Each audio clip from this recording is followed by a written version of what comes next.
on dit qu'une image vaut 10 000 mots. Je vais vous donner un peu ce que je comprends dans les différentes relations que nous pouvons avoir avec notre Dieu. Beaucoup de gens vont vivre en sachant qu'il y a dans le ciel, à quelque part, un petit Dieu. Mais qui sont centrés, ce qui est important, c'est moi. Un gros M. Moi, je prends beaucoup d'importance, puis à quelque part, dans le ciel, il y a un petit Dieu que je m'adresse de temps en temps, quand j'en peux plus, etc., etc. Puis d'autre part, ben, qu'est-ce qui est important? Alors, puis la personne peut s'être coupée de sa relation avec Dieu par le péché. Alors, elle s'est éloignée de Dieu. Puis elle dit, mais par contre, ce qui est important, après tout, là, c'est la relation. Il nous a dit, aimons-nous les uns les autres. Alors, ce qui est important, c'est la relation que j'ai avec les autres. Alors moi, je m'occupe des autres. J'essaie d'établir une bonne relation avec les autres. Mais comme la personne est coupée de Dieu, la relation qu'elle établit avec les autres est souvent très, très, très, très chaotique et elle est très, très difficile. Elle établit souvent une relation de conflit parce qu'elle n'est pas branchée sur la source de l'amour qui est Dieu et elle essaie par elle-même de devenir, d'être quelqu'un, de produire de l'amour avec l'autre et puis ça produit peu de choses. Ça, pour moi, c'est un type de relation qui existe malheureusement beaucoup dans notre société. Les gens vont savoir que Dieu existe. Oh oui, moi je crois que Dieu existe, là, mais il est loin, à quelque part, dans le monde. Alors lorsqu'on passe, par exemple, comme on l'a vu hier, par le sacrement du pardon et qu'on est réconcilié avec notre Dieu, à ce moment-là, Dieu prend plus d'importance. Moi, j'en prends moins. Et puis, j'établis une relation. Il y a une relation qui s'établit avec Dieu. Je le prie, je communique avec lui communique avec moi. Et dès que je fais ça, que je rétablis ma relation avec Dieu, ça me permet ça vient aider à ma relation avec l'autre. La relation qui va s'établir avec l'autre devient plus harmonieuse parce que j'ai plus de paix en moi, j'ai plus de joie, je suis. Mais ça ici, je suis dans une relation à distance. Dieu est là, moi je suis là. Hein? Et par contre, c'est ce qu'on appelle la relation de l'alibi. Dieu est en haut, moi je suis là. Saint François de Sales disait, quand tu commences à prier, tu pries un Dieu qui est en haut, qui est loin. Continue à prier, tu vas découvrir un Dieu qui est au-dessus de toi, mais qui est très près de toi. Continue à prier, puis tu vas prier un Dieu qui est assis à côté de toi. Et continue à prier, tu vas prier un Dieu qui est en toi.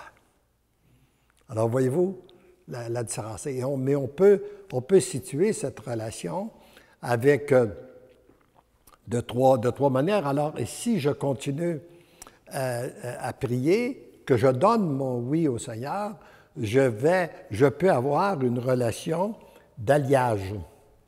À ce moment-là, qui est beaucoup mieux qu'une relation d'alibi, où je me retrouve collé. Mon petit M ici, là, il est collé sur Dieu. Je suis très, très près de lui. Mais il y a lui, puis il y a moi. C'est l'alliage, là. Pensez, par exemple, aux métaux. Vous avez des bijoux en or et argent. On reconnaît, ils sont alliés un à l'autre, mais on reconnaît très bien ce qui est or, on reconnaît très bien ce qui est argent. Ils ne sont pas fondus l'un dans l'autre. Ils sont différents. Alors, on peut avoir une relation très étroite avec notre Dieu, comme ça, dans lequel on est, mais nous, moi, je reste moi, puis Dieu est Dieu, puis on a une relation étroite l'un à l'autre. Et là, à ce moment-là, ça me permet d'avoir aussi une meilleure relation avec l'autre. mais lorsqu'on lui donne un oui total, lorsque notre oui est réellement total, inconditionnel et irrévocable, ou lorsqu'on accepte de mourir à notre volonté pour que sa volonté, que ce soit la sienne, on devient dans une relation d'alliance avec notre Dieu. Là, on reconnaît que Dieu devient très, très important et moi, je me situe, mon petit M, là, il se resitue à l'intérieur de Dieu. Puis, il y a l'autre qui est ici. Alors là, ça me permet d'avoir une relation beaucoup plus étroite avec l'autre, une meilleure communication. Je suis, autrement dit, fondu dans la volonté de Dieu. Ce n'est plus moi, comme dit saint Paul, ce n'est plus moi qui s'exprime, ce n'est plus moi qui vis, c'est le Christ qui vit en moi. Et moi, je vis dans le Christ. Alors, voyez-vous, c'est cette relation d'amour-là, les choisis de Jésus, qui sont appelés à vivre. Relation très, très, très étroite, c'est-à-dire non seulement étroite, mais fondue dans le plan de Dieu. Et ça change aussi toute notre relation avec les autres. Parce qu'on ne les voit plus du même œil. Moi, je suis tellement convaincu de cette situation-là que si si je vis une difficulté avec une personne, je pense que je vous l'ai dit, je vous le redis, je ne cherche pas à travailler à améliorer la situation avec la personne, je retourne vers Dieu pour lui demander qu'est-ce qui bloque en moi? Qu'est-ce qui fait que ton amour n'a pas pu passer en moi pour rejoindre l'autre? Quelle est l'obstruction qu'il y a dans ma vie qui... Alors, c'est ce que nous sommes appelés à devenir réellement, pour devenir des êtres d'amour, pour que son amour circule pleinement en nous, il faut être fondu en lui. Il y a une autre image qui donnait dans le volume, puis très souvent, nous travaillons un peu comme ça. Imaginez que vous êtes avec avec votre gobelet à côté de l'océan. Et l'eau de l'océan est très pure. Mais votre eau, elle est polluée. Alors, vous voulez purifier votre eau avec l'eau de l'océan. Et vous prenez un peu d'eau de l'océan, puis vous la mettez dans votre gobelet. Vous allez travailler longtemps. Hein? Il reste toujours de la pollution dans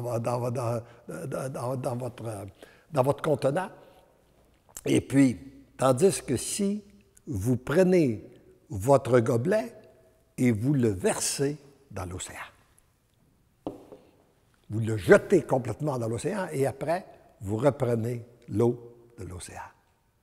Là, vous avez la même eau, l'eau pure de l'océan, vous l'avez dans votre gobelet. Et pour moi, c'est ça, le mouvement qu'on a à faire avec Dieu. On peut tenter de demander à Dieu de venir nous améliorer petit à petit, puis corriger, puis là je pense que oui, puis tout ça, puis c'est un long processus. Non, non, jette-toi dans l'océan d'amour de Dieu, plonge complètement, puis là, après, lui, il va te transformer. Tu vas devenir un être d'amour pour vivre davantage avec les autres.